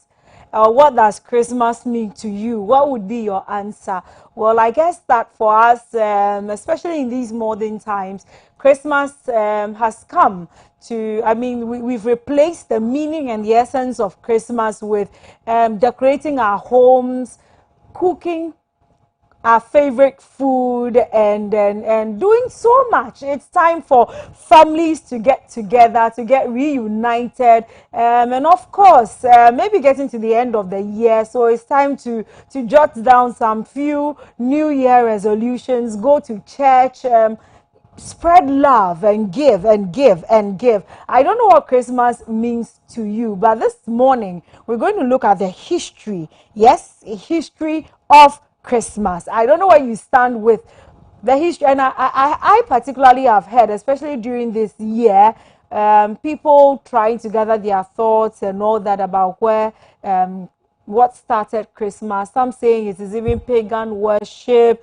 So much, so much.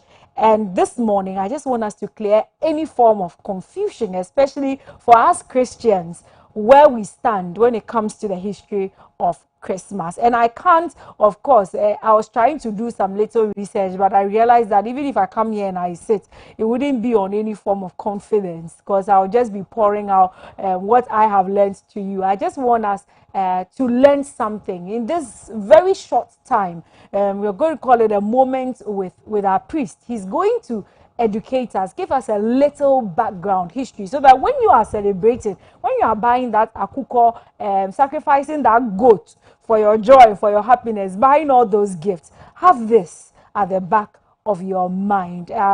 Joining me on by phone right here on Adwa TV, AM Ghana. Just to wrap up this week's session, I have Reverend Father Jojo Edram in Chiwa.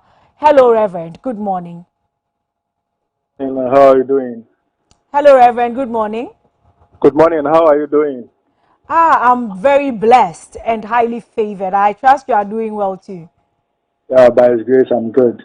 Reverend, I'm very, very happy to have you on the line. I think that most often, especially in these modern times, the essence of Christmas is lost. We just await Christmas because it's a time to rest, a time to join family, reunite, and all that. So I am particularly happy that you are here to help us with a history, and by far give us something better to hope for and to look up to this Yuletide season. My first, all right. So, Reverend, I just want you to help us. What is Christmas all about? Yes, we know it's about Christ and all that, but if you can go a little deeper, I know our time is very short, but help us a little with what Christmas is, the meaning, the history behind Christmas as well. Yeah, thank you very much for inviting me on your program. You are certainly welcome. I'm privileged that I'm worthy to be invited. Before then, the acquaintance from St. Nicholas Seminary, the powerhouse of Anglican Church in Ghana, where this has been. Unfortunately, the students aren't in. They should have been in for the first semester, but because of cash trap, they are unable to come for the first semester. So they are their respective homes and dioceses. I will seize this opportunity to also greet all the local ordinaries in the respective dioceses. Call to mind the most reverend, I'm talking about the Archbishop of Internal Province of Ghana, and since Adwa is based in Accra, I will also I wouldn't be far from wrong if I send my regards to the local ordinary Dr. Right Reverend Dr. Toto. My regards also goes to our former Dean Ado, wherever he is. God's blessing should reign upon him. And now, You said it right. If Bob Marley said, if you don't know your history, then you don't know where you're coming from. Yes, that's right. And history is very, very important as far as being as Christians. And so Christmas isn't our festival. Christmas is a foreign festival that we've embraced. Therefore, we have to go into history to know a bit of the historical background of Christmas. I heard you right by saying that you've read about it, and my also said what I'm coming to tell you even for me, because I'm not one of the church fathers. I also read a lot of information that I got from Britannica, and when we go to other sources, you also get information from there, and some books that I've had to put in some few things. So whoever wants to know the historical background of Christmas can go to site, and the person will be able to know much about it. Okay. So let's set the ball rolling. The historical background of Christmas. Christmas, what is it? When we talk of Christmas, what is it? From Britannica, what I got few information from, and other sources, it says we all know that Christmas is the festival celebrating the birth of Jesus. Yeah. Yeah. And the English term for Christmas is Mass on Christ's Day. Mass on Christ's Day. Or Christ Mass. And the Catholics and Anglican, when we talk of Mass, we know what it is. It's about the Eucharist. Yeah. So there are two words, Mass and then Christ. I hope you also read it. Yes. And it has been coined to become Christmas. And it says, well, for the information that I gathered, it says the earlier term, Yule, you've heard Yuletide. The term Yule just may have derived from the German Yule or the Anglo-Saxon Yule, which refers to the feast of the winter solstice. When we talk of the winter solstice, we mean the 2 months during the year when the path of sun is in the sky. It's farthest south in the northern hemisphere. Maybe I have to take you to the classroom. When we talk of northern, we have northern hemisphere and then southern hemisphere. When we draw the globe, the imaginary lines, there are imaginary lines, one which separates the earth, north and south. And then at the north, we have another imaginary line, that's the Tropic of Cancer. When we come down, we have the Tropic of Capricorn. So when we talk of the northern hemisphere, we mean area above the equator. So it's saying that the solstice, that's the solstice, the 2 months during the year when the path of the sun is in the sky is farthest south in the northern hemisphere.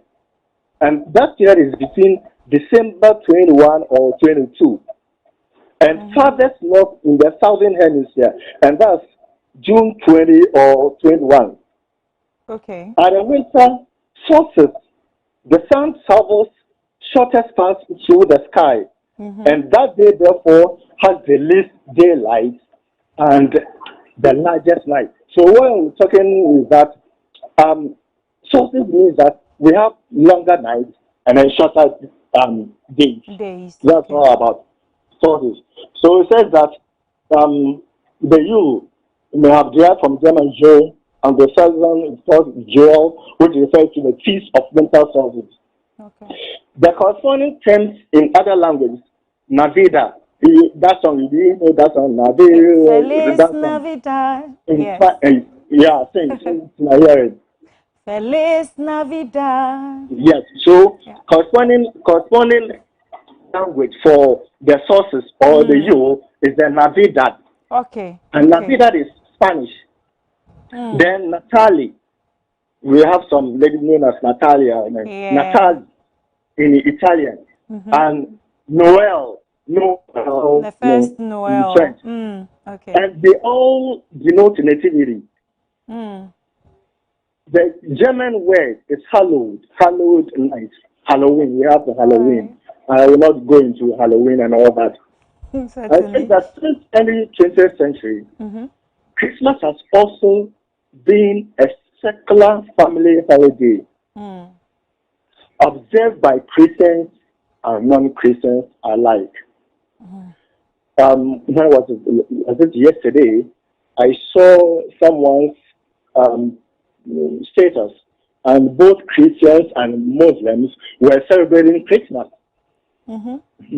So those verses is observed by Christians and non-Christians alike, devoid of Christian elements, and marked by an increasing elaborate exchange of gifts. You mentioned it. Yeah. Elaborate exchange of gifts. In this secular Christmas celebration, a mythical figure named Santa Claus. Santa Claus isn't a real person. It's a mythical figure. Plays the pivotal role as far as giving out gifts are concerned. Santa Claus, at this school, Santa Claus, give out gifts. Yeah. So basically, that's about it. Let's look at the origin and development of Christmas. The early Christian community distinguished between the identification of the day of Jesus' birth and the liturgical celebration of the event. The actual observance of the day was long in coming, in particular during the first centuries of Christianity. And there was strong opposition to recognize the birthdays, and they were not in tune with celebration of birthdays. Just they saw that it was paganistic. I don't like the word pagan because it denotes something else. Okay. And so when you celebrate birthday, it means you are more or less a pagan. And then saints and saints and martyrs, from their perspective, should be honored on those days because they died for the cause of the church. That's from the church perspective. But the precise origin of assigning December as the birthday of Jesus, as you all know, it is unclear. The New Testament provides no clues in this regard as the precise date of celebration of Christmas. The New Testament doesn't give precise meaning. December 25 was first identified as the date of Jesus' birth by some scholars say by Sextus Julius Africanus in 221. That's second century, the year 221, the second century. And later became the universally accepted date. One widespread explanation of origin of this date is that December 25 was the Christianizing of the Gaius Solis Invicti Nati.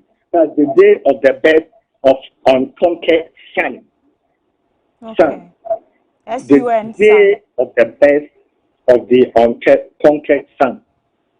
And a popular holiday in the Roman Empire that celebrated the winter solstice as a symbol of the resurgence of the sun. And the sun is about light. And the sun casts away darkness. So when the sun emerges, it casts away winter and heralding the birth of spring and summer. So when you look at our liturgy, most especially during Holy Saturday, we celebrate the light, and the light is Christ. So before we start the service, the whole place is dark, and the light is lit outside the church. Look to church on Holy Saturdays. Yes. Yeah. And the priest will hold the Paschal candle, and then light. And then entered the church. Yeah. And there he said, the light of Christ, and was on thanks be to God.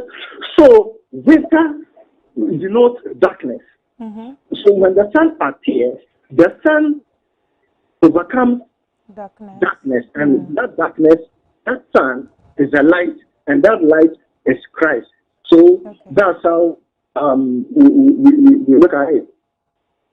I will say that the Roman Empire, that they celebrated the winter solstice, is a symbol of the resurgence of the sun, the casting away of winter, and the heralding of the rebirth of spring and summer. Okay. December 25 has become, or 25th December, has become widely accepted as the date of Jesus Christ. Christian writers frequently made the connection between the rebirth of the sun and the birth of the sun. Sun and sun. Okay, that's why maybe Nigerians they pronounce the sun, and then the other sun, S-O-N, sun, so that you'll be able to make the difference. But one is short, sun and sun. One of the difficulties with this view is that it suggests an apparent willingness on the part of Christian church to appropriate a pagan festival when the early church was so intent on distinguishing itself category from pagan beliefs. So what we're saying is that because the worship is related to paganism, the early church didn't want to celebrate it. But we will come to that. Let's look at a second view. And it suggests that December 25 became the date of Jesus' birth by priori. It means afterthought. By prior reasoning.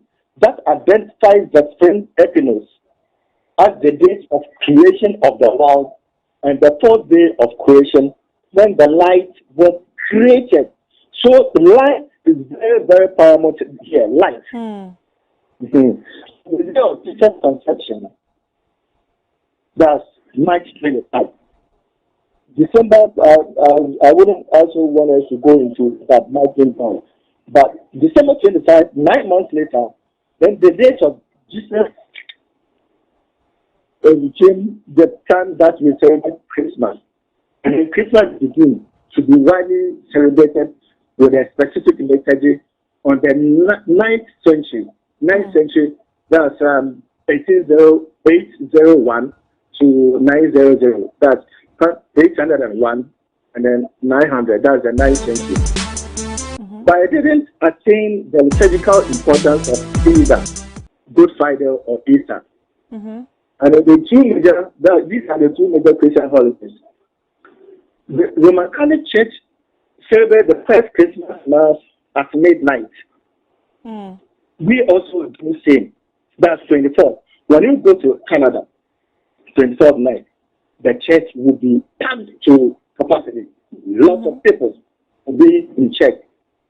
And then we celebrate, we extend it to the faith. And that midnight is where the Eucharist is said. So that's where the cows and all the lessons will be read on 25th, so that we usher in Christmas. And we have to celebrate the Eucharist to the midnight. Then somewhere early hours, the church will end.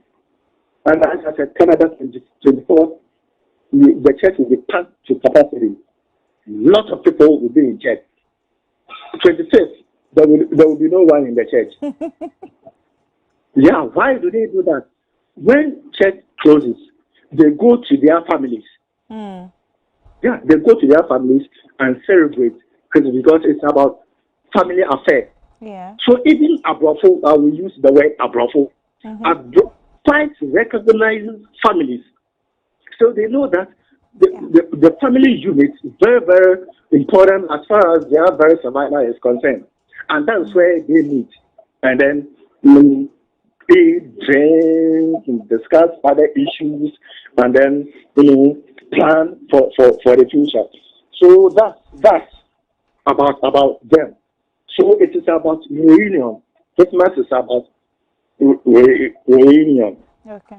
The date of Christmas, as I said, is very, very uncertain. We are not very sure of the date. But as I explained, because of the sun rising in the northern hemisphere, that's why we are, even if it is paganistic, it's pagan festival. Let's bring in the birth of Christ, so that a lot of people who draw those who profess other religions, we draw them to the Christian fold. So we continue to say that it is not precise. No one knows the real birthday of Jesus. No date is given. The Bible doesn't say anything about it. And the early church, though they made a lot of arguments here and there. But the first recorded date of Christmas being celebrated on the 0th was 336 during the time of Roman Emperor Constantine. Constantine did so much for the Christendom.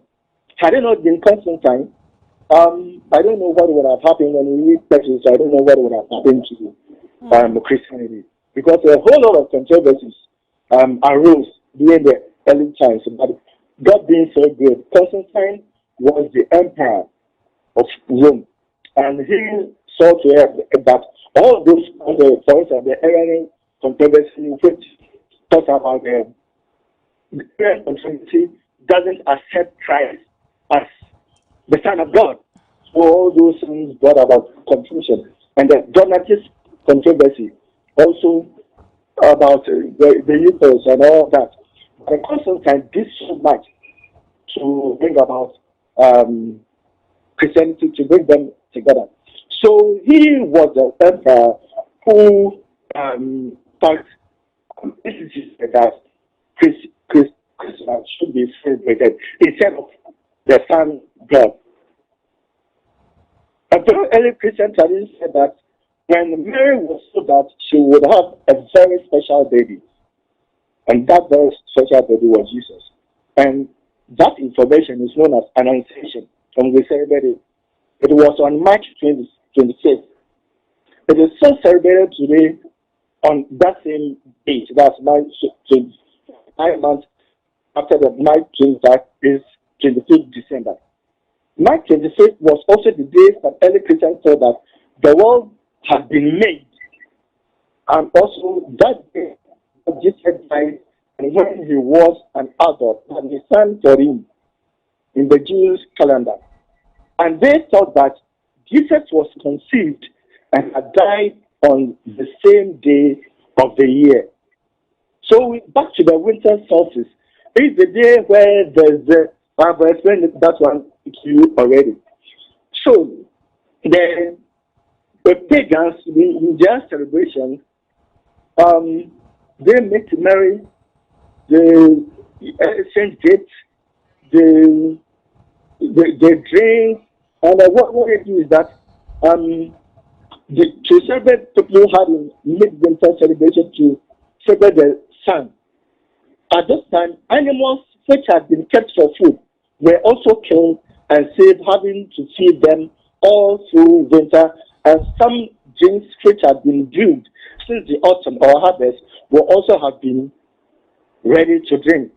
So it was a good time to have a celebration, the things to eat and drink before the rest of the winter happened. In Scandinavia and some other parts of Northern Europe, the time around winter, solstice, is known as Yule. In Aryan or Persian culture, the winter solstice is also known as Yada night. Yada night or Sharp El Chalet. And it is a time when families and friends come together to eat, drink, and recite poetry.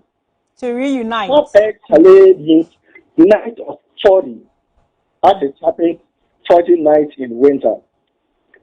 And then the word Yalda means best. And it comes from early Christians living in Persia, celebrating the birth of Jesus around this time.